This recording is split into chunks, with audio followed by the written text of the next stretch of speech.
الحمدللہ رب العالمین والصلاة والسلام علی خاتم النبیین اما بعد فاعوذ باللہ من الشیطان الرجیم بسم اللہ الرحمن الرحیم۔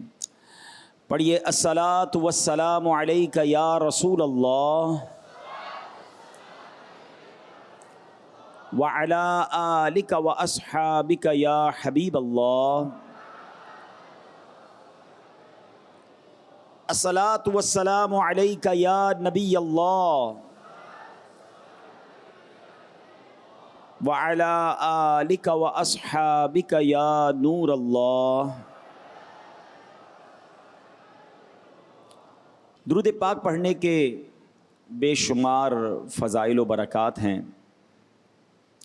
کعبے کے بدر الدجا، طیبہ کے شمس الضحیٰ صلی اللہ تعالی علیہ وسلم پر درود پاک پڑھنے کے بہت سارے فضائل اور بڑی احادیث بھی ملتی ہیں۔ ہم سب کی تمنا ہے کہ کوئی ایسا کرم ہو جائے کہ ہم سب نبی پاک کے پیچھے پیچھے جنت میں داخل ہو جائیں۔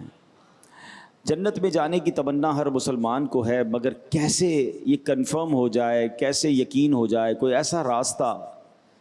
سبحان اللہ، سرکار دو عالم علیہ الصلوۃ والسلام کی ایک حدیث ہے، میرے آقا فرماتے ہیں جو دن میں مجھ پر 1000 مرتبہ درود پاک پڑھے وہ اس وقت تک نہیں مرے گا جب تک جنت میں اپنا مقام نہ دیکھ لے گا۔ نبی کی شان میں ہو جس قدر درود پڑھو، نبی کی شان میں ہو جس قدر درود پڑھو، محبوں پاؤ گے جنت میں گھر، درود پڑھو۔ صلو علی الحبیب صلی اللہ تعالی علی محمد صلی اللہ علیہ وسلم۔ ایک بڑا ہی ایمان افروز واقعہ مؤذن رسول حضرت بلال حبشی رضی اللہ تعالیٰ عنہ کا کتابوں میں ملتا ہے کہ حضرت عبداللہ حوزنی رحمۃ اللہ تعالی علیہ فرماتے ہیں کہ مجھے مؤذن رسول حضرت بلال رضی اللہ تعالیٰ عنہ سے ملاقات کا شرف حاصل ہوا، تو میں نے ان سے رسول اللہ صلی اللہ تعالیٰ علیہ وسلم کے خرچ کے بارے میں سوال کیا۔ انہوں نے بتایا کہ نبی پاک علیہ الصلوۃ والسلام کے پاس جو کچھ مال ہوتا تھا اس کو خرچ کرنے کی ذمہ داری میرے پاس تھی، یعنی حضرت بلال حبشی نبی پاک کے خزانچی سمجھ لیں، نبی پاک کے مال کا حساب کتاب رکھنے والے، یہ ان کی ذمہ داری تھی۔ تو آپ کہتے جب کوئی بے لباس مسلمان نبی پاک کے پاس آتا، آپ مجھے حکم فرماتے، میں کسی سے قرضہ لیتا، چادر خریدتا، اس کو اڑھاتا اور کھانا بھی کھلاتا۔ اب یہ نبی پاک کا انداز تھا۔ تو حضرت بلال فرماتے کہ ایک غیر مسلم آیا، کہنے لگا اے بلال تم لوگوں سے قرض لیتے ہو، میرے سوا کسی سے قرض نہ لیا کرو، میرے پاس بہت مال ہے، جب بھی چاہیے مجھ سے قرض لے لیا کرو۔ اب اس نے آفر دی تھی، تو حضرت بلال فرماتے کہ میں جب بھی قرض چاہیے ہوتا میں اس کے پاس جاتا اور اس سے قرض لیتا۔ اب ایک دن میں نے دیکھا وہی غیر مسلم بزنس مین تاجر آیا، اس کے ساتھ کئی اور بزنس مین بھی تھے اور بھی اس کے دوست تھے، اور مجھے بڑا برا بھلا کہا، مجھے بہت ڈانٹا، مجھے برا بھلا کہا اور کہنے لگا قرض لوٹانے کی تاریخ میں 4 دن رہ گئے ہیں، اگر اس مدت میں تم نے قرض ادا نہ کیا تو میں تمہیں غلام بنا کر بکریاں چرواؤں گا۔ حضرت بلال حبشی پہلے بھی غلام تھے، ابھی غلامی کی زندگی چھوڑ کر نبی پاک کے پاس آئے تھے۔ حضرت ابوبکر صدیق رضی اللہ تعالیٰ عنہ نے سبحان اللہ اپنے مبارک مال سے آپ کو خرید کر آزاد کروایا تھا، آپ کو یہ فکر ہو گئی کہ پھر غلام بنا دے گا۔ تو آپ عشاء کی نماز کے بعد کہتے ہیں میں بارگاہ رسالت میں حاضر ہوا صلی اللہ تعالیٰ علیہ وسلم، عرض کیا یا رسول اللہ صلی اللہ تعالیٰ علیہ وسلم میرے ماں باپ آپ پر قربان، وہ مشرک جس سے میں قرضہ لیتا ہوں اس نے مجھے ایسا ایسا کہا ہے، حضور مجھے اجازت دیجیے میں ان لوگوں کے پاس چلا جاؤں جو مسلمان ہو گئے ہیں، یہاں تک کہ اللہ پاک آپ کو اتنا مال عطا فرما دے کہ میرا قرض ادا ہو جائے، پھر میں واپس آ جاؤں گا، ورنہ حضور یہ تو مجھے واپس کہیں غلام نہ بنا دے۔ آپ فکر مند ہو گئے۔ اللہ کے نبی علیہ الصلوۃ والسلام فرماتے ہیں صبح تک انتظار کر لو، اللہ پاک تمہارا قرض ادا کر دے گا، انتظام ہو جائے گا۔ کہتے ہیں میں صبح ہوئی تو ایک شخص میرے پاس دوڑتا ہوا آیا اور کہنے لگا کہ اے بلال تمہیں نبی پاک علیہ الصلوۃ والسلام نے بلایا ہے۔ میں وہاں پہنچا تو کیا دیکھتا ہوں کہ نبی پاک کے کاشانہ اقدس کے باہر نبی پاک کے مبارک گھر کے قریب 4 اونٹ ہیں اور سامان سے لدے ہوئے ہیں۔ میں نے اندر آیا تو کمرے میں داخل ہوا اجازت لے کر، پیارے آقا نے فرمایا مبارک ہو تمہارا قرض ادا کرنے کا سامان ہو گیا ہے، انتظام ہو گیا ہے۔ تو اب کہا کہ تم نے 4 اونٹ دیکھے؟ کہ جی حضور میں باہر دیکھے 4 اونٹ کھڑے ہیں گلے کے ساتھ، سامان کے ساتھ لدے ہوئے ہیں۔ آقا نے فرمایا کہ یہ اونٹ لو، اس کا سامان لو اور جا کے اپنا قرضہ ادا کر دو۔ کہتے ہیں میں نے حکم کی تعمیل کی، گیا اس کا سارا قرضہ ادا کیا، اس کا مال لوٹا دیا، واپس آیا تو نبی پاک کو سلام عرض کیا۔ پیارے آقا نے پوچھا کیا ہوا، اس مال سے تمہیں کوئی فائدہ ملا؟ تو کہتے ہیں حضور اللہ پاک نے وہ تمام قرض ادا کرا دیا جو اللہ کے رسول پر تھا۔ آپ نے فرمایا کچھ مال بچا بھی ہے؟ حضرت بلال کہتے جی ہاں یا رسول اللہ، کچھ مال بچ گیا ہے۔ آقا فرماتے مجھے اس سے بھی بے تعلق کر دو۔ اللہ اکبر، جب تک یہ کسی ٹھکانے نہیں لگے گا میں اپنے گھر واپس نہیں جاؤں گا۔ حضرت بلال کہتے ہیں کہ نبی پاک نماز عشاء کے بعد پوچھتے ہیں، فرماتے ہیں کہ اس بقیہ مال کا کیا ہوا؟ میں نے عرض کی حضور کوئی سائل نہیں ملا، میں بانٹ نہیں سکا۔ اللہ کے نبی علیہ الصلوۃ والسلام رات مسجد ہی میں آپ نے قیام فرمایا۔ دوسرے روز نماز عشاء کے بعد مجھے بلا کر فرمایا اے بلال کیا ہوا، کیا وہ مال تقسیم ہو گیا؟ تم نے مجھے اس مال سے بے تعلق کر دیا۔ تو حضرت بلال نے کہا جی یا رسول اللہ، میں نے وہ سارا مال اللہ کی راہ میں خرچ کر دیا، میں نے غریبوں مسکینوں میں بانٹ دیا۔ یہ سن کر نبی پاک نے تکبیر کہی اور خدا کا شکر ادا کیا۔ اے میرے پیارے اسلامی بھائیوں، اس سے 2 باتیں سیکھنے کو ملتی ہیں۔ اللہ اکبر، میرے آقا کی سخاوت، میرے آقا کے جود کا عالم کیا ہے۔ آپ جو بار بار اعلیٰ حضرت کا شعر سنتے ہیں نا، جس میں جود کا بھی ذکر ہے، سخا کا بھی ذکر ہے، عطا کا بھی ذکر ہے، یہ نبی پاک کی سیرت میں جا بجا یہ واقعات ملتے ہیں۔ سیدی اعلیٰ حضرت کیا لکھتے ہیں؟ واہ کیا جود و کرم ہے شہ بطحا تیرا،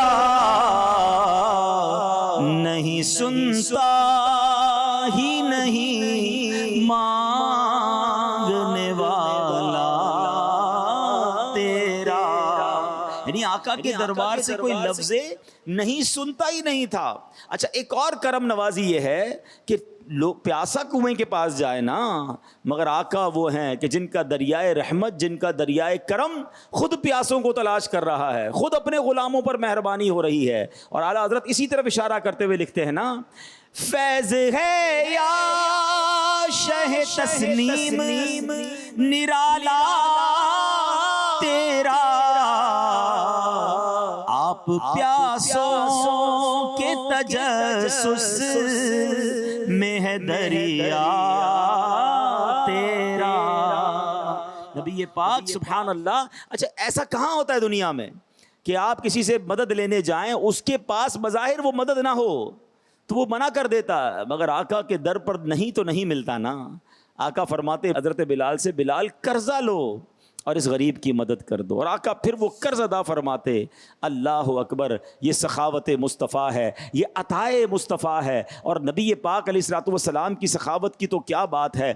ایک میرے پیارے اسلامی بھائیوں، ہمیں سیکھنا ہے نبی پاک کی اس خوبصورت ادا سے کہ ہم نے اپنی زندگی میں کس طرح اللہ کے دیے ہوئے مال کو خرچ کرنا ہے۔ حضرت مجمع انصاری رحمت اللہ تعالی علیہ ایک بزرگ کے متعلق بیان کرتے ہیں کہ انہوں نے فرمایا اللہ پاک کا مجھے دنیا کی آسائشوں سے بچا لینے کا احسان اس دنیا کی کشادگی کی صورت میں ملنے والی نعمت سے افضل ہے، کیونکہ اللہ پاک نے اپنے پیارے نبی علیہ الصلوۃ والسلام کے لیے دنیا کو پسند نہیں فرمایا، اس لیے مجھے وہ نعمتیں جو اللہ پاک نے اپنے نبی علیہ الصلوۃ والسلام کے لیے پسند فرمائیں ان نعمتوں سے زیادہ پیاری ہیں جو اس نے نبی علیہ الصلوۃ والسلام کے لیے ناپسند فرمائیں۔ اے میرے پیارے اسلامی بھائیوں، یاد رکھیے اگر کسی کے پاس دنیا کا مال ہے، اگر کسی کے پاس دنیا کی نعمتیں ہیں، اگر اس کا صحیح استعمال ہو اور اس کو کمایا بھی صحیح طریقے سے جائے تو پھر اس سے برکتیں لوٹی جا سکتی ہیں۔ ایک بڑی پیاری حدیث پاک آپ کو سناتا ہوں۔ رسول پاک صلی اللہ تعالی علیہ وسلم نے فرمایا دنیا میٹھی سرسبز ہے، جو اسے حلال طریقے سے کماتا ہے اور صحیح حقوق میں خرچ کرتا ہے، اللہ پاک اس کو ثواب عطا فرمائے گا اور اس کو جنت میں داخل فرمائے گا، اور جو اس میں حرام طریقے سے مال کماتا ہے اور اس کو غیر حق میں خرچ کرتا ہے، اللہ پاک اس کو دار الحوان یعنی ذلت کے گھر میں داخل فرمائے گا۔ یعنی دنیا کمانا ہے تو حلال طریقے سے، خرچ کرنا ہے تو اچھی جگہ پر۔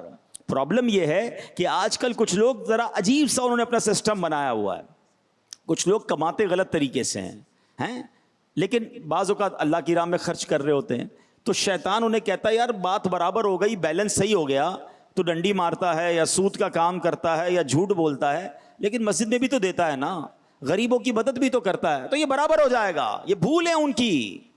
اللہ پاک ہے اور پاک مال ہی پسند فرماتا ہے، کمانا بھی حلال ہے اور خرچ بھی حلال طریقے سے کرنا ہے، تو پھر تو انشاءاللہ اس کے ذریعے بہت ساری برکتیں لوٹی جا سکتی ہیں۔ حضرت علامہ عبد الرؤوف مناوی رحمۃ اللہ تعالی علیہ اس حدیث پاک کے تحت فیض القدیر میں تحریر فرماتے ہیں، معلوم ہوا کہ دنیا فی نفس ہی بری چیز نہیں ہے، چونکہ یہ آخرت کی کھیتی ہے، اس لیے جو شخص شریعت کی اجازت سے دنیا کی کوئی چیز حاصل کرے تو یہ چیز اس کے آخرت میں مدد کرتی ہے۔ ہمیں بھی چاہیے کہ ضرورت سے زیادہ دنیا کے پیچھے بھاگنے اور حرام ذرائع کے ذریعے مال و دولت جمع کرنے کی بجائے رزق حلال کمانے کا ذہن بنائیں، حسب استطاعت صدقہ و خیرات بھی کرتے رہیں، اپنے رشتہ داروں، غریبوں اور پڑوسیوں کی مدد بھی کرتے رہیں، اللہ کی راہ میں خرچ کرتے رہیں۔ اللہ اکبر۔ نبی پاک علیہ السلام فرماتے ہیں صدقہ مال میں کمی نہیں کرتا، اور اللہ پاک معاف کرنے کی وجہ سے بندے کی عزت ہی بڑھاتا ہے، اور جو اللہ پاک کی رضا کی خاطر عاجزی کرتا ہے اللہ تعالیٰ اسے بلندی عطا فرماتا ہے۔ اس حدیث میں 3 بڑی پیاری باتیں پتہ چلی۔ صدقے سے مال کم نہیں ہوتا، شیطان جب بھی صدقے سے روکتا ہے نا کسی کو، پہلا دل میں خوف ہی یہ ڈالتا ہے یار تو دے دے گا تیرے پاس تو کم ہو جائے گا، زکوٰۃ نہیں دیتے لوگ، 10 لاکھ روپے زکوٰۃ بن گئی، یا اللہ میں کیسے دوں؟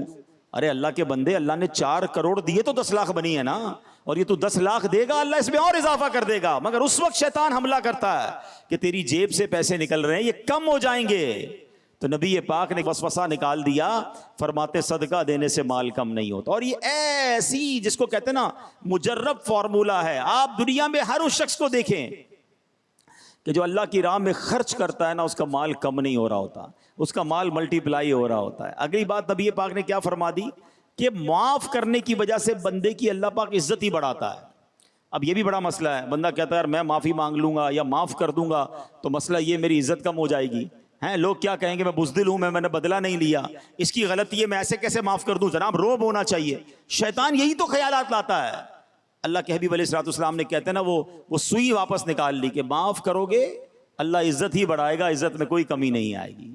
اور تیسری بات نبی پاک نے کیا فرمائی کہ جو اللہ پاک کے لیے عاجزی اختیار کرتا ہے اللہ اسے بلندی عطا فرماتا ہے۔ ہاں بعض اوقات لوگ کہتے ہیں یار میں غریبوں کے ساتھ بیٹھوں گا نا تو میری عزت کم ہو جائے گی، میرا ایک اسٹیٹس ہونا چاہیے، ایک مقام ہونا چاہیے، رکھ رکھاؤ ہونا چاہیے۔ یہ عجیب سا جس کو کہتے ہیں خبط سوار کروا دیا شیطان نے لوگوں کے دلوں میں، خاص طور پہ یہ مالدار، یہ جو صاحب ثروت ہوتے ہیں، صاحب اقتدار ہوتے ہیں۔ اب نبی پاک نے گویا یہ بھی کانٹا نکال دیا، آپ فرماتے ہیں جو اللہ کے لیے عاجزی اختیار کرتا ہے اللہ اسے بلندی عطا فرماتا ہے۔ آپ دنیا میں دیکھ لیں جتنے علماء، جتنی بزرگ شخصیات، جتنے خاص طور پہ وہ مالدار جو عاجزی اختیار کرتے ہیں نا وہ آنکھوں کے تارے ہی ہوتے ہیں، لوگ ان کو سر پہ ہی بٹھاتے ہیں کہ یار ماشاءاللہ کتنا عاجزی کا پیکر ہے۔ تو عاجزی کرنے سے عزت کم نہیں ہوتی، صدقہ دینے سے مال بتاؤ نا کم نہیں ہوتا، معاف کرنے سے عزت کم نہیں ہوتی۔ سبحان اللہ، آج یہ 3 باتیں یاد کر جائیں نا تو زندگی بہت شاندار ہو جائے گی، نہ صدقہ دینے میں پرابلم ہوگی، نہ معاف کرنے میں پرابلم ہوگی، نہ عاجزی کرنے میں پرابلم ہوگی۔ اور جو بندہ یہ 3 کام کر لے نا آپ یقین کریں وہ معاشرے کا ہر دل عزیز بندہ بن جاتا ہے۔ یہ جو سخاوت ہے نا یہ بھی بڑی کمال کی چیز ہے۔ اچھا اب میں آپ کو ایک بات بتاؤں، صدقے کے بارے میں خوبصورت بات بتاؤں۔ ایک بزرگ سے پوچھا گیا کہ بہادری زیادہ ضروری ہے یا سخی ہونا؟ انہوں نے بڑا کمال کیا، فرمایا سخاوت اختیار کر لو، کیونکہ جو سخی ہوتا ہے نا اس سے کوئی لڑتا ہی نہیں ہے، پہلے ہی مقابلہ جیت جاتا ہے، وہ پہلے ہی لوگوں کے دلوں پر حکومت کر رہا ہوتا ہے۔ تو سبحان اللہ، سخی جو ہوتا ہے اس سے لوگ لڑتے نہیں، تو اس لیے اس کو شجاعت کی ضرورت بھی کم پیش آتی ہے۔ اللہ مجھے اور آپ کو سخاوت کی نعمت عطا فرما دے۔ اللہ کرے کہ نبی پاک کی سخاوت کا ہمیں ذرہ نصیب ہو جائے۔ سرکار دو عالم علیہ الصلوۃ والسلام کو کیسی بے نیازی تھی دنیا کی نعمتوں سے۔ اللہ کے حبیب علیہ الصلوۃ والسلام کا دل مبارک کیسا تھا کہ آپ اپنے گھر میں مال رکھنا پسند ہی نہیں فرماتے تھے۔ ایک مرتبہ کا واقعہ ہے کہ آپ علیہ الصلوۃ والسلام نے نماز عصر پڑھائی اور سلام پھیرتے ہی فوراً گھر تشریف لے گئے۔ ظاہر نماز کے بعد نبی پاک ذکر و اذکار فرماتے تھے، صحابہ بھی بیٹھتے تھے، مگر آقا علیہ الصلوۃ والسلام نے سلام پھیرا اور فوراً گھر تشریف لے گئے۔ تھوڑی دیر ہوئی نبی پاک واپس جلدی تشریف لے آئے۔ صحابہ کرام کو تعجب ہوا کہ نبی پاک کہاں تشریف لے گئے؟ تو آ کر نبی پاک فرماتے ہیں مجھے نماز میں خیال آیا کہ صدقے کا کچھ سونا گھر میں پڑا ہے، مجھے پسند نہ آیا کہ رات ہو جائے اور میرے گھر میں یہ پڑا رہے، اس لیے جا کر اسے تقسیم کرنے کا کہہ کر واپس آیا ہوں۔ یعنی فوراً تقسیم کر دیا جائے۔ اللہ کے حبیب علیہ الصلوۃ والسلام تو اس طرح دنیا کے مال کو تقسیم فرماتے۔ نبی پاک نے ایک بار جبل احد کو دیکھا، اللہ سے دعا ہے اللہ مجھے اور آپ کو جبل احد کی زیارت عطا فرما۔ یہ دنیا میں کمال کا پہاڑ ہے۔ ہاں، اللہ کے حبیب فرماتے ہیں یہ احد مجھ سے محبت کرتا ہے، ہم اس سے محبت کرتے ہیں۔ اب نبی پاک ایک بار احد پہاڑ پر تشریف لے گئے، حضرت ابو ذر رضی اللہ عنہ ساتھ تھے۔ کہتے ہیں پیارے آقا نے احد پہاڑ کو دیکھا اور فرمایا اگر یہ پہاڑ میرے لیے سونا بن جائے تو میں پسند نہیں کروں گا کہ اس میں سے ایک دینار بھی میرے پاس 3 دن سے زیادہ رہ جائے، سوائے اس دینار کے جسے میں ادائے قرض کے لیے رکھ چھوڑوں۔ اللہ اکبر، یہ کیسا دل اقدس ہے، یہ کیسی استغنا ہے، یہ کیسا اللہ کی راہ میں خرچ کرنے کا انداز ہے۔ اللہ مجھے اور آپ کو اس کا ذرہ نصیب فرما دے۔ ہم تو جناب مال ہی جمع کرنے میں اور اس کی فگر آؤٹ کرنے میں لگے رہتے ہیں۔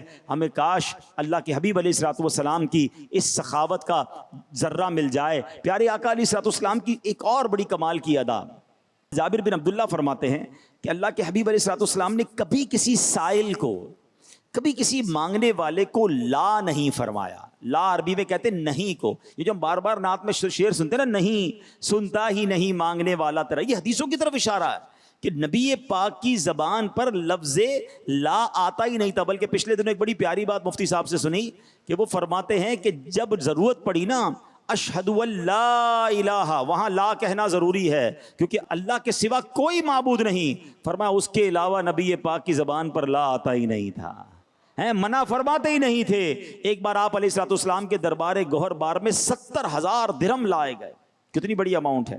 تو نبی پاک علیہ الصلوۃ والسلام نے چٹائی پر رکھے اسے اور صحابہ میں تقسیم کرنا شروع کیے۔ کسی سائل کو خالی نہیں لوٹایا، یہاں تک کہ تھوڑی دیر میں سارے درہم ہی تقسیم فرما دیے۔ اعلیٰ حضرت کیا فرماتے ہیں؟ لا ورب العرش جس کو جو ملا ان سے ملا، لا ورب العرش جس کو جو ملا ان سے ملا، بٹتی ہے کونین میں نعمت رسول اللہ کی، بٹتی ہے کونین میں نعمت رسول اللہ۔ پیارے آقا کی طرف لو آج بھی لگا کے رکھا کرو، مشکل میں ہو، پریشانی میں ہو، ان کی طرف توجہ رکھنی چاہیے، وہ آج بھی مدد فرماتے ہیں۔ اور کیوں مدد فرماتے سنو، اعلیٰ حضرت فرماتے ہیں ہم بھکاری وہ کریم اور ان کا خدا ان سے فزون، ہم بھکاری وہ ان کا خدا ان سے فزون، اور نہ کہنا نہیں عادت رسول اللہ کی، اور نہ کہنا نہیں عادت رسول اللہ کی۔ عطا فرمانے کے انداز دیکھیں، نبی پاک کی سخاوت کے انداز دیکھیں۔ اللہ اکبر، ایک تو یہ نہ کوئی غریب آیا اس کو دے دیا، مگر کہتے عطاؤں کے بہانے ڈھونڈنا، کسی اور انداز سے بھی اپنے صحابی کو، اپنے غلام کو عطا فرمانا۔ ایک بار حضرت جابر بن عبداللہ رضی اللہ تعالیٰ عنہ سے نبی پاک نے ایک اونٹ خریدا، اونٹ بھی خرید لیا، اس کی قیمت بھی دے دی، اور پھر وہی اونٹ حضرت جابر کو تحفے میں بھی عطا فرما دیا۔ اچھا، اسی طرح امیر المومنین حضرت عمر فاروق رضی اللہ عنہ سے ایک اونٹ کا بچہ خریدا اور اس کی رقم دی، اور وہ اونٹ کا بچہ انہی کے صاحبزادے حضرت عبداللہ ابن عمر رضی اللہ تعالیٰ عنہ کو عطا فرما دیا۔ کتنی خوشی ہوتی ہوگی کہ رقم بھی مل گئی اور وہ چیز بھی واپس مل گئی۔ سبحان اللہ، کس قدر سخاوت فرماتے۔ نبی پاک بعض اوقات اپنی ضرورت کے لیے کسی چیز کو خریدتے تھے، پھر وہی چیز کسی کو تحفے میں عطا فرما دیتے۔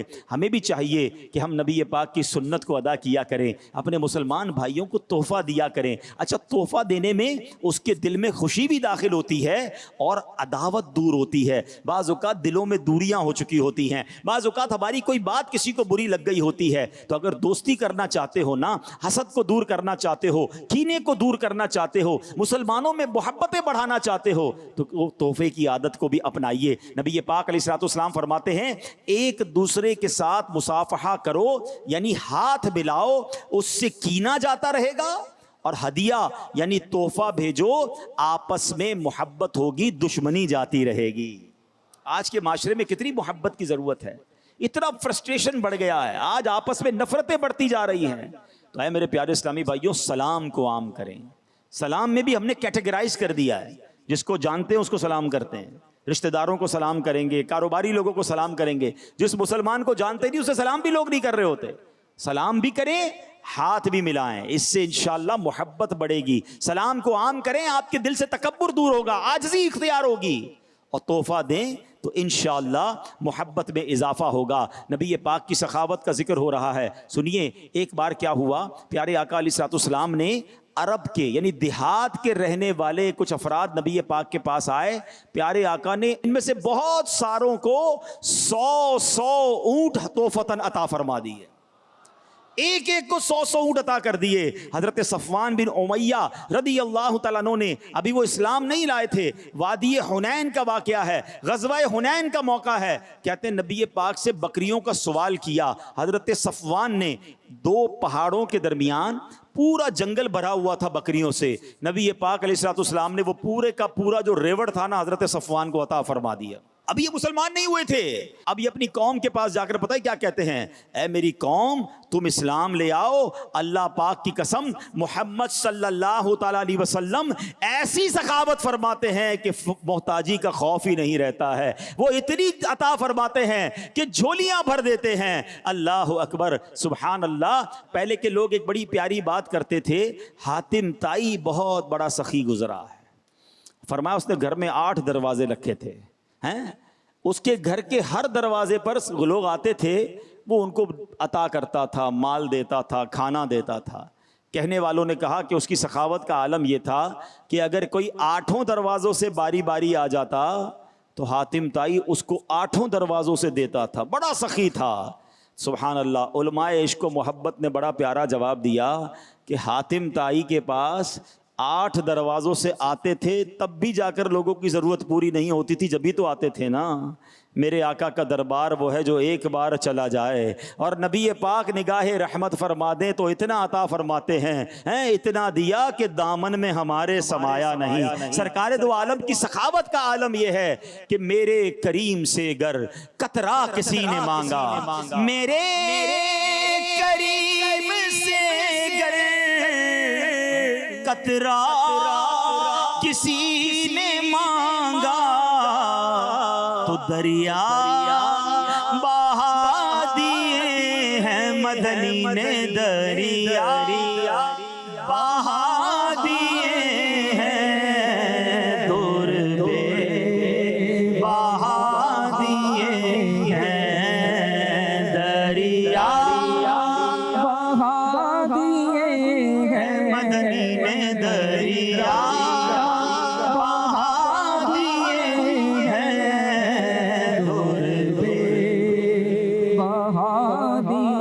جب آ گئی ہے جوش رحمت پہ ان کی آنکھیں جلتے بجھا دیے ہیں مدنی نے، جلتے بجھا دیے ہیں، روتے ہنسا دیے ہیں۔ حضرت علماء کرام فرماتے ہیں بڑے بڑے سخی آئے نا، لوگ باتیں کرتے ہیں یار وہ بڑا سخی تھا، بڑا بادشاہ تھا۔ سنو، علماء عشق و محبت کہتے ہیں کہ نبی پاک علیہ الصلوۃ والسلام کی اس ایک دن کی سخا، اس ایک دن کی عطا جو غزوہ حنین کے موقع میں نبی پاک نے فرمائی، فرمایا بادشاہوں کی عمر بھر کی سخاوت و بخشش سے زیادہ تھی۔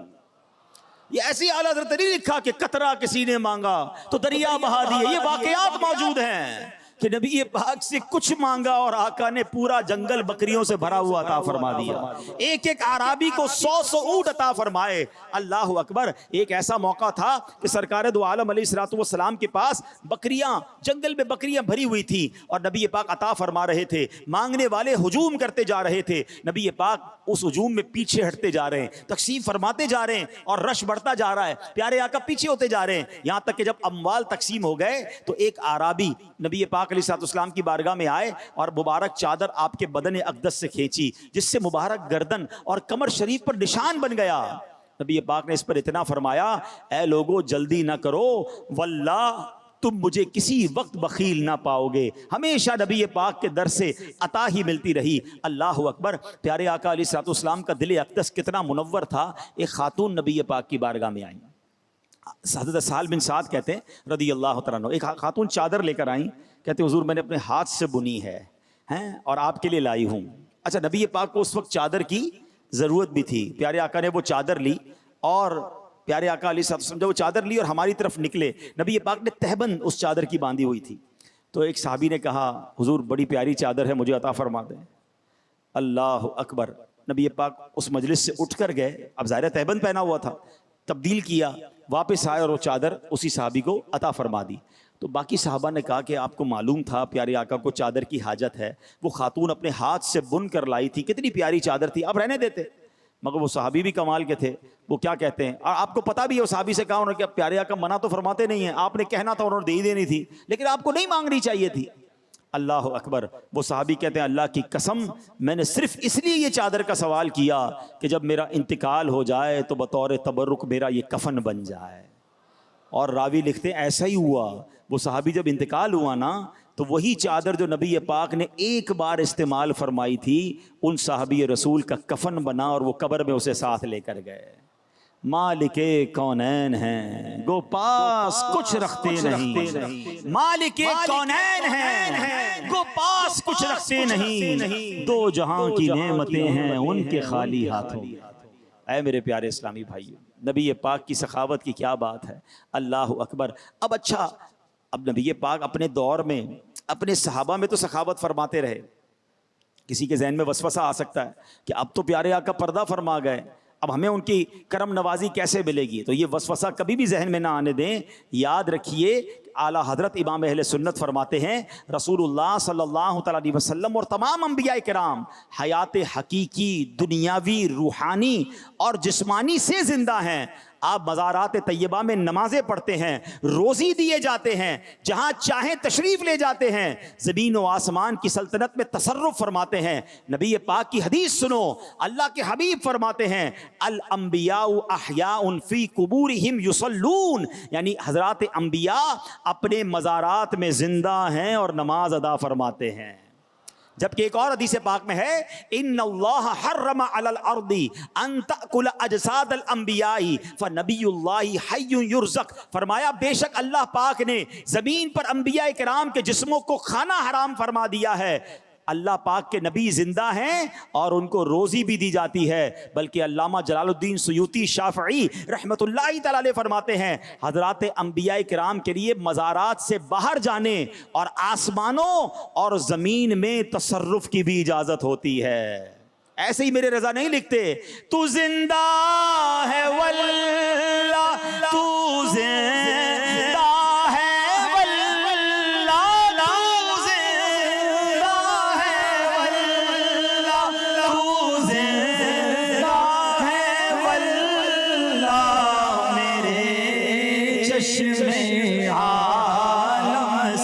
چھپ جانے والے میرے چشم عالم سے چھپ جانے والا، اور رہے گا یوں ہی ان کا چرچا رہے گا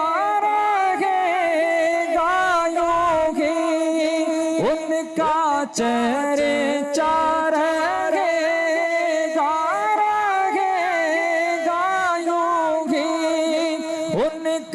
چرچا رہے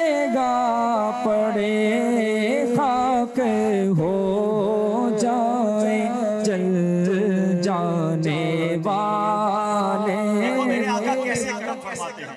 مزار پرانوار میں جلوہ فرما ہو گئے ہیں اور سبحان اللہ کرم نوازی کا سلسلہ آج بھی جاری ہے. حضرت شیخ احمد بن نفیس رحمۃ اللہ تعالی علیہ فرماتے ہیں میں ایک بار مدینہ منورہ میں سخت بھوک کے عالم میں سرکار عالی وقار صلی اللہ تعالی علیہ وسلم کے روضہ انور پر حاضر ہو کر میں نے عرض کی یا رسول اللہ صلی اللہ تعالی علیہ وسلم میں بھوکا ہوں. یکایک آنکھ لگ گئی. اسی دوران کسی نے جگایا اور مجھے اپنے ساتھ چلنے کی دعوت دی. چنانچہ میں ان کے ساتھ ان کے گھر آیا تو میزبان نے کھجوریں گھی اور گندم کی روٹی پیش کی. کہا پیٹ بھر کر کھا لیجئے. بات یہ ہے میرے جد امجد مکی مدنی مصطفیٰ صلی اللہ تعالی علیہ وسلم نے مجھے آپ کی میزبانی کا حکم دیا ہے. اور دیکھیں بھائی اب جب بھی بھوک لگے کہیں اور مت جائیے گا, میرے گھر تشریف لے آئیے گا. یہ ایسی دربار ہے جہاں مانگنے میں شرمایا نہ کرو. اللہ اکبر. میرے رضا کا عشق رسول تو دیکھو. دنیا میں بندہ کسی کے آگے مانگے نا تو ڈی مورلائز فیل کرتا ہے, احساس کمتری ہوتا ہے, ہاتھ پیر کانپنے لگ جاتے ہیں, اور ہونا بھی ایسے ہی چاہیے. اللہ کرے کبھی زندگی میں کسی کے آگے ہاتھ نہ پھیلانا پڑے. دعا کرو اللہ سے یا اللہ ہمیشہ ہمیں دینے والا بنائیو, کبھی مانگنے والا نہ بنائیو. کیونکہ بھکاری بننا کسے پسند ہے, مگر ہاں ایک در ایسا ہے جہاں کی بھیک بھی بڑے مزے والی ہے. ہاں بھیک میں مزہ کیسے بھائی, بھیک تو بے مزے کی تکلیف دہ ہوتی ہے. مگر میرے اعلیٰ حضرت کہتے ہیں ایک دربار ایسا ہے جہاں کی بھیک میں بھی بڑا مزہ ہے. کیسے؟ وہ کہتے ہیں لبوا ہیں آنکھیں بند ہیں پھیلی ہیں جھولیاں, لبوا ہیں آنکھیں بند ہیں پھیلی ہیں جھولیاں, کتنے مزے کی بھیک تیرے پاک در کی ہے. ہاں کتنے مزے کی بھیک تیرے پاک در. اچھا قبول میں بھی دینی نہیں ہے. دنیا والوں سے تو بار بار مانگو تو ترخاتے ہیں, رلاتے ہیں, اور زیادہ مانگو تو فون بھی بلاک کر دیتے ہیں. آقا کے دربار میں دیر نہیں لگ. کتنا فاصلہ ہے؟ وہ کہتے ہیں منگتا کا ہاتھ اٹھتے ہی داتا کی دین تھی. ہاں اتنی دیر لگتی ہے, بس پکارو تو صحیح انہیں. منگتا کا ہاتھ اٹھتے ہی داتا کی دین تھی. دوری کا بولو عرض میں بس ہاتھ بھر کی ہے. واللہ دوری کا بولو عرض میں بس ہاتھ بھر کی ہے. آپ لوگ کہتے ہیں کتنا مانگے یار, بندے کو دیکھ کر مانگو یار, اس کی لمٹ تھوڑی ہے, پتہ نہیں دے گا نہیں دے گا. اعلیٰ حضرت کہتے ہیں جس در سے مانگ رہے ہو نا اللہ نے سارے خزانوں کا مالک بنا دیا ہے.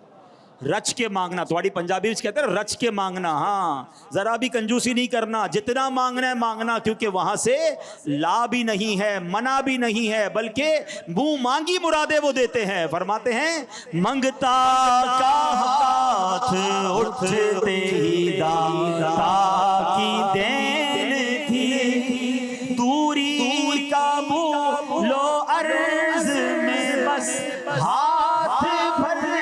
اور کتنا مانگنا ہے؟ مانگیں گے مانگے جائیں گے, منہ مانگی پائیں گے انشاءاللہ. مانگیں گے مانگے جائیں گے, منہ مانگی پائیں گے.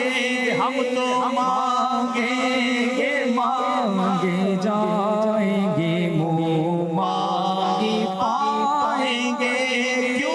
سرکار نے نہ لا ہے نہ حاجت اگر کی ہے, بھیلی سوہانی صبح میں ٹھنڈک جیگر کی ہے.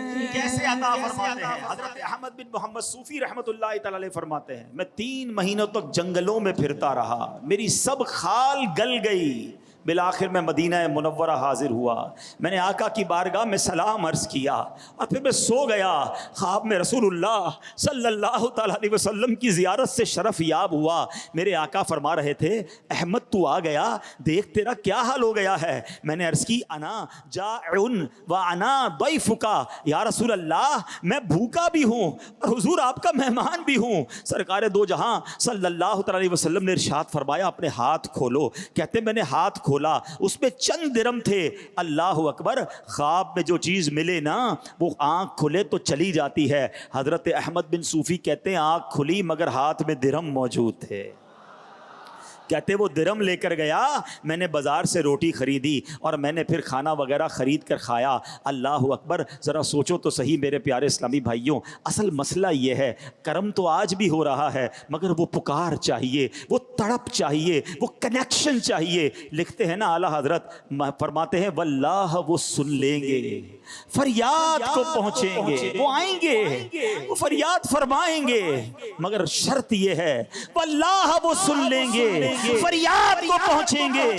اتنا بھی تو ہو کوئی جو آہ کرے دل سے، اللہ اکبر، اور مدینے جا کر کوئی عرض کر دے ارے اس سے بہتر جگہ کون سی ہے، مٹتے ہیں جہاں بھر کے آلام مدینے میں، بگڑے ہوئے بنتے ہیں سب کام مدینے میں۔ کئی لوگ وہ ہیں جن پر حج فرض ہو گیا مگر وہ حج نہیں کرتے، ان سے پوچھو بھائی کیوں نہیں حج کرتے؟ کہتے ذرا بچی کی شادی کر لوں، کچھ مسائل ہیں پہلے وہ حل کر لوں، کاروبار تھوڑا سیٹ کر لوں، فلاں مسئلہ ہے ختم ہو جائے۔ ارے اللہ کے بندے اگر کسی مسئلے میں ہو تو پہلے مدینے چلے جاؤ، سارے مسئلے وہیں سے حل ہوتے ہیں۔ تو آقا کے در کی طرف جاؤ تو صحیح، اور مدینے نہیں جا سکتے نا پھر بھی گھبرانا نہیں، بس دل سے پکارنا ہے، انہیں دل سے یاد کرنا ہے۔ وہ آج بھی کرم فرماتے ہیں، اپنے غلام پر آج بھی مہربانی فرماتے ہیں۔ آپ نے حدیث سن لی ہے کہ اللہ کے انبیاء اپنی قبروں میں حیات ہیں، انہیں رزق دیا جا رہا ہے، ان کے پاس تصرف ہے، وہ آج بھی وہ ہم پر کرم فرما سکتے ہیں۔ اللہ اکبر، بلکہ میرے آقا کا دیدار اور نبی پاک کا جلوہ بھی عام ہے، کرنے والے پیارے آقا کا دیدار آج بھی کر رہے ہیں۔ وہ لکھتے ہیں نا آنکھ والا تیرے جوبن کا تماشا دیکھے، آنکھ والا تیرے جوبن کا تماشا دیکھے، دیدے کور کو کیا آئے نظر کیا دیکھے۔ ارے اصل تو بات یہ ہے کہ آنکھیں اجیالی ہو جائیں، آنکھیں اچھی رکھا کرو، اپنی آنکھوں سے حرام نہ دیکھا کرو۔ کبھی کبھی آنکھیں پاک عشق رسول میں آنسو بہا کر، خوف خدا میں آنسو بہا کر دھو لیا کرو، تاکہ یہ آنکھیں اس قابل ہو جائیں کہ نبی پاک کا دیدار ہو جائے۔ ورنہ کس کام کی ہیں یہ آنکھیں؟ مفتی اعظم لکھتے ہیں نا انہیں نہ دیکھا تو کس کام کی ہیں یہ آنکھیں، انہیں نہ دیکھا تو کس کام کی ہیں یہ آنکھیں، کہ دیکھنے کی ہے ساری بہار آنکھوں۔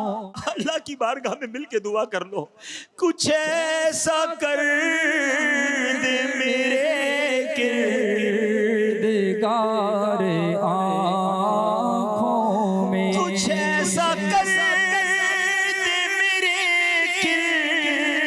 کردگار آنکھوں میں، کچھ ایسا کر دے میرے کردگار آنکھوں میں، کچھ ایسا کر دے میرے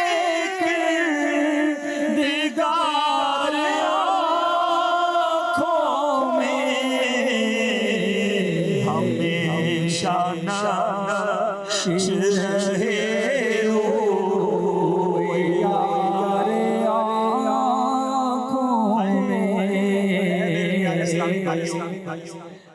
اگر آنکھوں سے دیدار مصطفیٰ کرنا ہے نا تو حرام نہ دیکھا کرو، ان آنکھوں کو گندی نہ ہونے دو، نبی پاک کے دیدار کے شوق کو بڑھاؤ، درود پاک کی کثرت کرو۔ نصیب والوں کے بھاگ آج بھی جاگ رہے ہیں، ہاں آج بھی جلوے دکھائی دے رہے ہیں، مگر خوش نصیب ہیں جن پر کرم ہو رہا ہے۔ ہم بھی التجا تو رکھے نا، شوق تو دل میں رکھا کرو۔ رات کو سوتے وقت اللہ کی بارگاہ میں عرض تو کیا کرو کہ مانا مالک بڑا گناہ گار ہوں، مانا بڑا خطا کار ہوں، مگر میں بھی تو نبی پاک کا امتی ہوں۔ یا اللہ تو نے مجھے ان کا امتی بنایا ہے، پیار بڑا ہے ان سے، صحابہ نے ان کے جلوے دیکھے، اے اللہ ہمارے صحابہ نے ان کی پیاری پیاری آنکھیں دیکھی، ان کے رخسار دیکھے، بہت سنا ہے ان کے مبارک حلیے کے بارے میں۔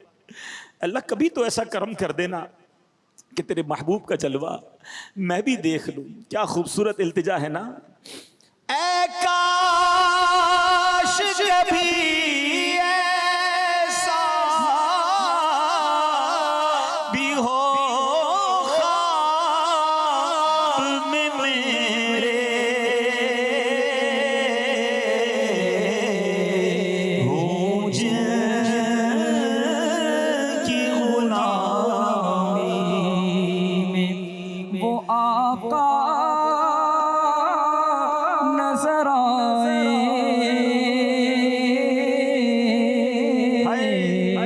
ہو جن کی غلامی میں وہ آقا نظر آئے۔ یا رسول اللہ، آپ کے غلام بیٹھے ہیں، آنکھیں اشکبار ہیں، آپ کی سخاوت کا ذکر ہو رہا ہے۔ حضور آپ سے تو جس نے جو مانگا آپ نے عطا فرمایا۔ سیدنا ابو ہریرہ نے یادداشت مانگی، آپ نے عطا فرمائی۔ حضور آپ نے سب کو عطا فرمایا۔ آپ کے غلام اشکبار آنکھوں سے عرض کر رہے کہ حضور دیدار کی بھیک کب بٹے گی، دیدار کی بھیک کب بٹے گی، منگتا ہے امیدوار آقا، آنکھوں میں چمک کے دل میں آ جا، اے شمع جمال مصطفیٰ۔ مانگتے رہیے نبی پاک سے، درود پاک پڑھتے رہیے، وہ بڑے سخی ہیں۔ ارے دیکھو کیسے کرم ہوتا ہے۔ علامہ ابن جوزی رحمۃ اللہ تعالی، ان کی کتاب ہے عیون الحکایات، اس میں تحریر کرتے ہیں کہ ایک پرہیزگار شخص کا بیان ہے، کہتے ہیں میں مسلسل 3 سال سے حج کی دعا کر رہا تھا مگر میری حسرت پوری نہ ہوئی۔ چوتھے سال حج کا موسم بہار آیا، دل آرزوئے حرم میں بے قرار تھا۔ ہو سکتا ہے یہاں بھی کچھ لوگ بیٹھے ہوں گے، بلکہ کون ہوگا جس کا دل نہیں چاہتا مکے مدینے جانے؟ کون ہے جو تڑپ نہیں رہا؟ کسی کے پاس پیسے نہیں، کسی کے پاس اسباب نہیں، کسی کی کیا رکاوٹ، کسی کا کیا مسئلہ۔ سنو، گھبرایا نہ کرو اور مایوس بھی نہ ہوا کرو۔ وہ کہتے میں 3 سال تک آرزوئے حرم لیے بے قرار تھا۔ ایک رات خواب میں جب سویا تو میرے آقا خواب میں تشریف لے آئے، میری قسمت جاگ اٹھی۔ نبی پاک نے فرمایا تم اس سال حج کے لیے چلے آنا۔ کہتے صبح اٹھا تو دل خوشی سے جھوم اٹھا کہ آقا نے بلایا ہے، مگر جب اٹھنے کے بعد سوچا کہ میرے پاس تو پیسے ہی نہیں ہیں، میں کیسے حج پر جاؤں گا، میں غریب مسکین۔ کہتے دوسری شب پھر درود پڑھتے پڑھتے پھر یاد مدینہ میں تڑپتے تڑپتے سو گیا۔ پھر نبی پاک خواب میں آئے، فرمایا کہ اس سال تم حج کو چلے آنا۔ پھر صبح ہوئی، وہ سوچا آقا نے بلایا ہے مگر رقم تو نہیں ہے، جاؤں گا کیسے؟ 3 راتوں تک ایسا ہوتا رہا، ہمت نہیں ہوتی تھی آقا سے عرض کروں کہ حضور آپ تو فرماتے حج پر آؤں مگر اسباب نہیں۔ کہتے اب چوتھی رات پھر نبی پاک نے کرم فرمایا کہ اس سال حج کو آ جانا۔ میں نے کہا حضور میرے پاس تو اخراجات ہی نہیں ہیں۔ اللہ کے حبیب نے فرمایا تم اپنے مکان میں فلاں جگہ کو کھودو، وہاں تمہارے دادا کی ذرہ موجود ہے۔ کہتے صبح ہوئی تو میرے آقا نے مجھے جگہ بتائی، میں نے اس جگہ کھدائی کی، واقعی بڑی قیمتی ذرہ تھی، جو جنگی لباس ہوتا ہے، بڑی صاف ستھری تھی، ایسی تھی گویا کسی نے استعمال ہی نہیں کیا تھا۔ میں نے اسے 4000 دینار میں بیچا، اللہ پاک کا شکر ادا کیا، الحمدللہ میرے آقا نے کرم فرمایا، میرے حج کا انتظام ہو گیا۔ ہاں آج بھی تڑپ سچی ہو نا، ہاں وہ شاعر کہتے نا کہاں کا منصب کہاں کی دولت، قسم خدا کی یہ ہے حقیقت، کہاں کا منصب کہاں کی دولت، قسم خدا کی یہ ہے حقیقت، جنہیں بلایا ہے مصطفیٰ نے، جنہیں بلایا ہے مصطفیٰ نے، جنہیں بلایا ہے مصطفیٰ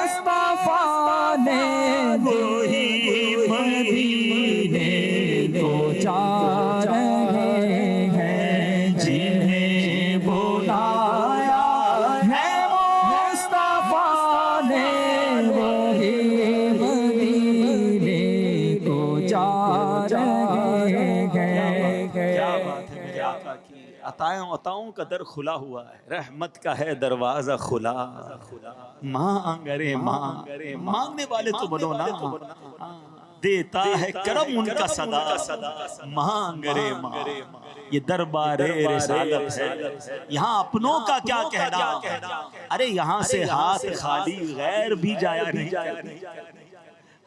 آقا کے در سے تو غیر خالی نہیں جاتا، امتی کو کیسے بنا فرمائیں گے؟ بس مانگنے کے لیے تڑپ چاہیے، نبی پاک سے وہ محبت چاہیے، وہ دل کا لگاؤ چاہیے۔ اور یہاں اے امتیوں ایک اور بات سیکھنی ہے کہ پیارے آقا کس وصف کو اپناؤ، اپنے اندر سخاوت کو پیدا کریں۔ اچھا جب بھی سخاوت کی بات ہوتی ہے نا تو بعض اوقات کیا ہوتا ہے، لوگ کہتے ہیں یار بات تو بہت اچھی ہے مگر سخی تو مالدار ہو سکتا ہے نا، میں غریب کیسے سخی ہو سکتا ہوں؟ یہ بھول ہے آپ کی، سخاوت کوانٹٹی کا نام نہیں ہے، سخاوت تعداد کا نام نہیں ہے کہ کروڑ روپے دے کر سخی بنے گا، لاکھ روپے دے کر سخی بنے گا، نہیں، سخاوت یہ دل کے غنا کا نام ہے۔ حدیث پاک ہے نا، بڑی مشہور حدیث ہے جس کا مضمون ہے کہ 1 لاکھ سے بڑھ گیا۔ صحابہ نے کہا حضور 1 لاکھ سے کیسے بڑھ سکتا ہے؟ فرمایا ایک شخص آیا جس کے پاس لاکھوں تھے، اس نے ان لاکھوں میں سے 1 لاکھ دے دیا۔ فرمایا ایک آیا جس کے پاس 2 تھے، اس نے 2 میں سے 1 اللہ کی راہ میں خرچ کر دیا۔ اب اس نے تو 50% دے دیا نا، 2 میں سے 1 دے دیا، فرمایا اس کا 1 لاکھ سے بڑھ گیا۔ تو سخاوت اپنے اندر پیدا کیجئے، بخل نہیں ہونا چاہیے، کنجوسی اللہ کو بڑی ناپسند ہے۔ اور سخاوت کے بارے میں اللہ کے حبیب فرماتے سخاوت جنت کے درختوں میں سے ایک درخت ہے جس کی ٹہنیاں زمین کی طرف جھکی ہوئی ہیں، جو شخص ان میں سے کسی ایک ٹہنی کو پکڑ لیتا ہے وہ اسے جنت کی طرف لے جاتی ہے۔ اللہ اکبر۔ ایک جگہ نبی پاک فرماتے الجنت دار الاسخیاء، جنت سخیوں کا گھر ہے۔ آئے ہائے، سخیوں کا گھر جنت ہے۔ اپنے اندر سخاوت کو پیدا کرنا ہے، اللہ کی راہ میں خرچ کرتے رہا کرو، اپنے غریب مسلمان بھائیوں کی مدد کرتے رہا کرو۔ اور یہ سخاوت کبھی کبھی ایسے کام کروا دیتی ہے، کسی دکھی دل کی تمنا پوری کر دو، اس کے دل میں خوشی داخل کر دو، اللہ کیسی مشکلیں آسان فرماتا ہے۔ اے مدینے اور مکے کے لیے تڑپنے والوں سنو، ایک شخص تھا بڑا مالدار تھا، اس کو خواب میں اس طرح کا خواب آیا کہ فلاں علاقے میں ایک بندہ ہے، اس کو تم مکے لے جاؤ۔ اس کا کوئی کانٹیکٹ بھی اسے بتایا جاتا تھا۔ ایک بار خواب آیا، 2 بار آیا، 3 4 بار اس کے بارے میں اس کا پتہ وغیرہ سب اس کو خواب میں بتایا جاتا۔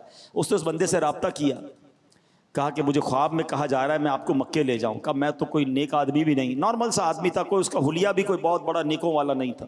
کہا میں تو ایسا آدمی، مجھے کیوں لے جا رہے ہو؟ بس کہا مجھے خواب میں آ رہا ہے، آپ چلو میرے ساتھ۔ اس نے کسی بزرگ سے بھی پوچھا کہ اس پر عمل کرنا ضرور، کہا اچھی بات ہے، اگر خواب میں آ رہا ہے تو لے جاؤ، مکے مدینے کی بات تو ہے، تمہیں اللہ نے بہت دیا ہے۔ اس نے کہا چلو اچھی بات ہے، میں بھی عمرہ کر لوں گا، اس کو بھی لے جاؤں گا۔ اس نے کہا اپنا پاسپورٹ دو، میں تمہیں لے جاتا ہوں۔ یہ اس بندے کو عمرے پہ لے گیا۔ اب جب عمرہ کر لیا، طواف ہو گیا، سب کچھ ہو گیا، اب جب واپسی کا وقت آیا تو جب حرم سے باہر نکلے نا تو وہ شخص کہتا ہے مجھے ایک بار اور موقع دو، پتہ نہیں میں پھر کب مکے میں آؤں گا، پھر کب کعبہ دیکھوں گا، ایک بار اور کعبہ دیکھ کر آ جاؤں۔ تو کہا ٹھیک ہے جاؤ دیکھ کر آ جاؤ۔ یہ باہر کھڑا انتظار کر رہا ہے، کافی دیر ہو گئی، وہ بندہ باہر نہیں آیا۔ تو یہ اندر گیا تو دیکھا وہ سجدے میں، کعبے کے بالکل سامنے سجدے میں ہے۔ کافی دیر ہوئی سجدے سے سر نہ اٹھایا۔ جب اس کو ہلایا جلایا تو پتہ چلا اس کی روح قبض ہو گئی۔ اب یہ شخص حیران کہ میں تو اس کو جانتا بھی نہیں تھا، اور یہ کوئی بظاہر کوئی اتنا نیک آدمی بھی نہیں دکھتا تھا، نارمل سا انسان تھا، مجھے خواب میں بار بار کہا گیا اس کو لے جاؤ اور میں ادھر لے کر آیا، اس کی روح یہاں قبض ہونی تھی۔ اتنی اچھی موت کہ طواف کیا، عمرہ کیا، باوضو اللہ کے گھر کے سامنے سجدے میں انتقال ہو گیا۔ واپس پاکستان آ کر اس نے اس بندے کے گھر والوں کو ڈھونڈا کہ یہ تو بتاؤ اس کا عمل کون سا تھا؟ بولا یہ تو بڑا نارمل سا انسان تھا، مگر ایک کام کرتا تھا، روزانہ جب گھر آتا تھا نا تو اس کے ہاتھ میں 2 تھیلیاں ہوتی تھیں، سامان کی، فروٹ کی، سبزی کی، جب بھی سامان لاتا 2 تھیلیاں لاتا تھا۔ ایک اپنے گھر والوں کے لیے، ہمارے بالکل برابر میں ایک بیوہ یتیم بچوں کے ساتھ رہتی تھی، اس کا دروازہ کھٹکھٹاتا اور اس کے باہر تھیلی رکھ کے اندر آ جاتا، اور کہا جب وہ اندر آتا تھا نا تو بیوہ کی آواز آتی تھی، اللہ اس کا خاتمہ اچھا کرنا، اے میرے مولا اس کا خاتمہ اچھا کرنا۔ اللہ اکبر، یہ کیسی دعا لگی کہ کعبے کے سامنے سجدے کے عالم میں اس کا انتقال ہوا۔ تو یہ کسی کا دل جیتنا، کسی کی مدد کرنا، اللہ کی راہ میں خرچ کرنا، یہ وہ کام کروا دیتا ہے جو بندہ سوچ بھی نہیں سکتا۔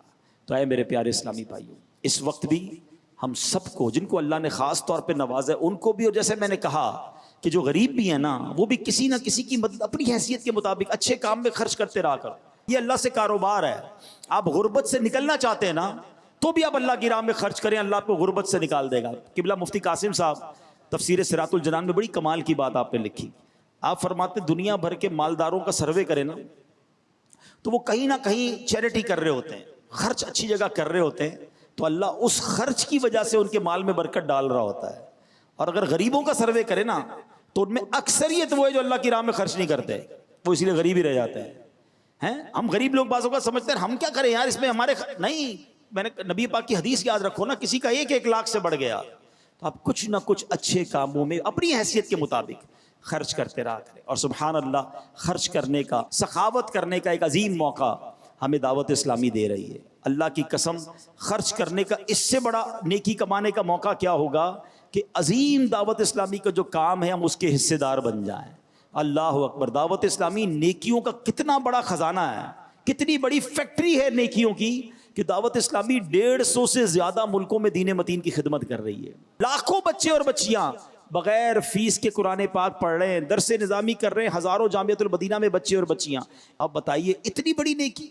اچھا, سال کی 600 کے قریب مسجد دعوت اسلامی بنا رہی. صرف مسجدیں بنانا بہت اچھی بات ہے, بڑی نیکی ہے, مگر بیرون ملک میں, یورپ میں, UK میں, امریکہ میں, افریقہ میں کئی جگہوں پر تو شراب خانے خرید کر اس شراب خانے کو بدل کر مسجد بنا دیا.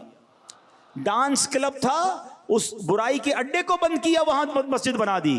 بلکہ کئی جگہوں پر تو غیر مسلموں کی عبادت گاہیں تھیں جہاں شرک ہوتا تھا, جہاں پوجا ہوتی تھی. اللہ اکبر, اس جگہ پر آج رحمان عز و جل کو سجدے ہو رہے ہیں, اللہ اکبر کی صدائیں بلند ہو رہی ہیں. اتنی بڑی نیکیوں کا کام دعوت اسلامی کر رہی ہے, ہزاروں لوگ مسلمان ہو گئے. تو انشاءاللہ آج سخاوت مصطفیٰ کا بیان سنا ہے, ہم بھی اپنی دعوت اسلامی کا بھرپور ساتھ دیں گے.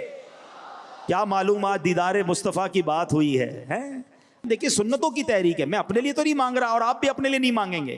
ہم سب جمع کروا کے دعوت اسلامی والوں کو دعوت اسلامی کے اکاؤنٹ میں ڈلوا دیں گے. یہ سنتوں کا پیغام چلتا رہے گا.